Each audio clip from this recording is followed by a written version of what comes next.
All right, so I've been thinking a lot about the role of crypto and where it's going and what it's doing and how it compares to NFTs. And I used to be pretty heavily into crypto in the sense that a lot of my net worth was all in crypto, and I loved it, and I was all about it. And I never really traded. I never really understood it to the extent of some other people. So I want to definitely say that out loud. And nothing that I'm saying here is meant to be financial advice. It's just my opinion. But I think the reason that crypto is doing what it's doing right now is very logical and very normal. It was a little bit overinflated whenever mass, companies, mass financial institutions, mass adoption in general happened. A lot of hype, a lot of news, so it spiked. I think if you look at it as what it is, which is just a new financial ecosystem or a new monetary way of doing things, I think it's doing it whatever it needs to do. It's very healthy. If we can separate from how the stock market goes, amazing. If we can't, it is what it is. But we've done a good job at separating a little bit. But the reason why I am not so bullish on crypto going to, like Bitcoin specifically, going to 75K or 100K or 250 or a million, like I was a year ago. If we would have had this conversation a year ago, I would have told you, oh yeah, I got X amount of Bitcoin, it's gonna hit this amount of money, I'm gonna be fucking set, I'm gonna be rich for life. I don't feel that way anymore. And the main reason is, this is the example that I gave one of my best friends just this morning. So if you were brought onto Earth for the first time, and I give you a gold ingot or like a piece of gold or a stack of cash, and I would tell you this is what your experience is, you'd be like, okay, cool, like I have some money, like I don't know what I can do with it, or I have some gold and I can melt it and I can make a chain, like it's cool, it's nice, and it's like I can do some things with it. NFTs on the other hand, which is like where literally all of my net worth, like a degen,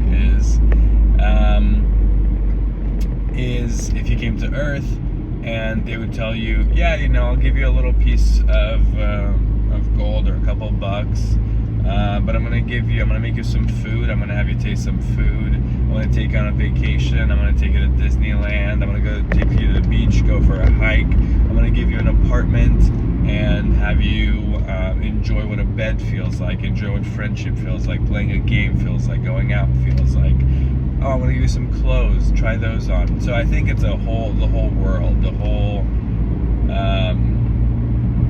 I know ecosystem's a word that I know I use all the time, and I think everybody else in the industry, but it's the whole ecosystem, it's the whole experience that we have as humans versus just money or financial, distribution. So I think crypto is always going to have a role, and it's going to continue going up the same way that everything else in the world goes up a little bit, some sort of 7, 10, 12, again, not financial advice, % per year,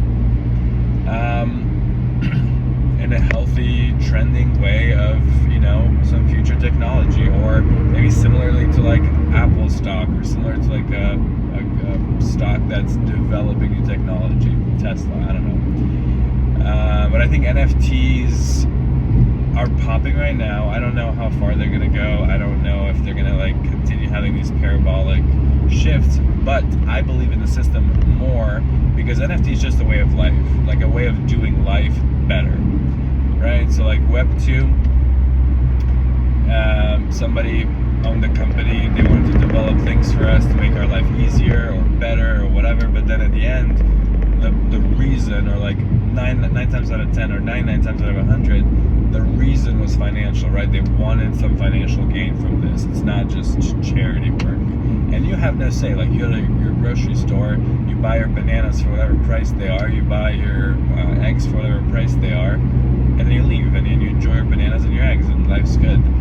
In Web3, I think everybody's more responsible. If I go to, let's say, a Web3 grocery store, and I bought some stuff from them, I would have a say in how they're running things, what type of bananas they're getting, how much they're paying the farmer that they bought the bananas from, how they keep their bananas, how long they keep the bananas, what kind of customer service experience I get there. I have a lot more say in it because I'm part of it, and they're creating everything for me. And I think, yes, we're still human, we're still hardwired for Web 2, so monetary incentive is still a thing,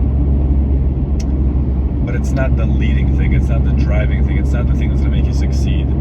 I think a lot of projects right now in NFT are fucking up because people are like, oh my god, the next blue chip, aka I'm gonna put $200 now and I'm hoping that in a year I'm gonna make $500,000. Well, that's not gonna happen, right? Like those projects that went from 0 to $500,000, that's one in a million projects, and those projects paved the way for what's possible and are doing things that are just unimaginable, but that's what you have to do to be successful. I think the definition of success in that space is, am I creating community? Am I creating a new world around the things that I'm passionate about? And am I making it consistent? And am I approaching it from a different direction? Last little bit of rant. That's why I think Moonbirds are not going to make it. I think, I listened to their podcast yesterday. Really good speakers. I loved hearing them, very eloquent. They made me want to buy just because of how well they spoke and how exciting, how well spoken they were, basically. But I think they're looking at it from let's copy somebody, which was the definition of Web 2. Oh, somebody did an app, I'm going to be the Airbnb of X, I'm going to be the Uber of X. It's like, no. Copying is not going to work very well in Web 3. It's not going to be adopted the same way, and as soon as you don't match up with the expectation identically, it's going to go to shit. Then the other thing is they're greedy, the whole bullshit about firing their COO, because basically insider trading, right? Let's call it what it is. I know that we don't have that term because NFTs aren't an SEC accredited ecosystem yet, or whatever, but that's really what happened, right? They had access to more information than we did, or than the majority did, and made moves that we couldn't have done, and whatever, all that stuff. Not kosher. But also outside of that, the floor price is plummeting. Outside of that, there's talk of VC money buying, into the project. So, the floor was at, let's say, 2, boom, swept the floor with VC money, relisted at 5, let's say. Bought the floor at 5, released it at 10, and then people saw that, so oh, I'm gonna list my stuff because it's being bought at that price. Brilliant, not sustainable. And same with nesting. It's keep your bird with me for 30 days and get a pack of stickers. Who needs a pack of stickers? And how's that worth anything to me? I don't think it's worth anything. But anyway, I'm glad they're pushing the envelope. I'm glad they're making history. There's hella money that made into it, and they've made hella history with it. But I think in general, they're very investors copying some model that exists, wanting this fame, wanting this clout, wanting this elitism, I'm better than you because I'm in the Proof Collective, and I'm better than you because I'm a Moonbird. When in reality, this whole ecosystem is meant to be hey, anybody can enter at the bottom, and the bottom shouldn't be fucking 2.5 ETH. Let's be serious. I don't give a shit that you think that the market is gonna drive what the price should be. If you hype up and you have hella followers on Twitter or Instagram or anywhere else, or your podcast or your newsletter, if you have the numbers where you know that you're gonna sell, don't tell me you didn't think you were gonna sell it at 2.5 ETH because you knew very well that you would. Or don't tell me other projects, I'm not gonna name names because I actually like this project and this human, sells a lot of land in the metaverse, which honestly, worthless, right? Let's be serious, in today's world, it's worthless. It's just because people want it that we buy them, and I have some, and I think they're great, and I'm gonna use it for my project. But in reality, worthless, I can't go live there. And then they created a step 2. They minted that for a regular price, $200, 0.08 ETH or something like that, 0.1 ETH maybe. They put a lot of development, so it made sense that they needed to, basically sell at that price. And then they're like, oh, we're going to have some select mansions. And we're going to mint at 2 ETH or 4 ETH or whatever the hell it was. And you're just like, it's not worth it. Like, don't be greedy. I understand that you can raise money, but then what? If I pay you 4 ETH or 2 ETH or 3 ETH, which is a hell of money, right? It doesn't matter that we're like degens and we just think ETH is ETH, which I agree ETH is ETH, but it's a lot of ETH. You give me a mansion, what do I do with a mansion? It's not like I can sit on that beautiful couch or look out my beautiful window. Like, we're not there yet. So I think charging these monetary these monetary factors just because we can and just because we have the clout or just because we have the ear and people are going to pay it is not what Web3 is about. Like, the project that we're building is very much modeled after Artifact. Yes, we're learning from Yuga so much because they're doing things that are incredible and they're giving so much value to their customers. But I think Yuga is unique, and I think you can hopefully partner with Yuga, but I don't think you can recreate that or become the next Yuga. It's not a thing. But Artifact, the company that Nike bought, they're constantly just giving. They're like, I'm creating a new way of selling sneakers, forging things in the real world, gamifying a puzzle in Web3 and bringing community together around it.